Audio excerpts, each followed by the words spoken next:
ఇక దాసు మాత్రం కార్తీక్ దగ్గరికి వచ్చి ఇక కార్తీక్‌తో దీపని చంపాల్సిన అవసరం జ్యోత్స్నకి తప్ప ఎవరికీ లేదు అని చెప్పి ఇక చెప్తూ ఉంటే, దీపని చంపాల్సిన అవసరం జ్యోత్స్నకెందుకుంటుంది అని కార్తీక్ అంటూ ఉంటాడు.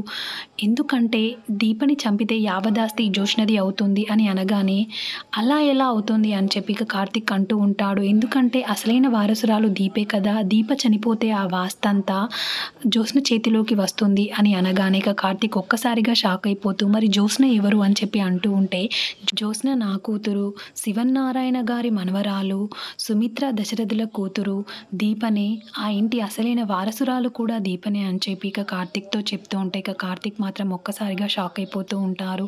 ఒకరి స్వార్థం మరొకరి తలరాతను ఎలా రాసిందో నీకు నిజం తెలియాలి అల్లుడు. దశరథ్‌కి అలాగే సుమిత్రకి దీప జన్మించింది. ఆ రోజే జ్యోత్స్న కూడా పుట్టింది.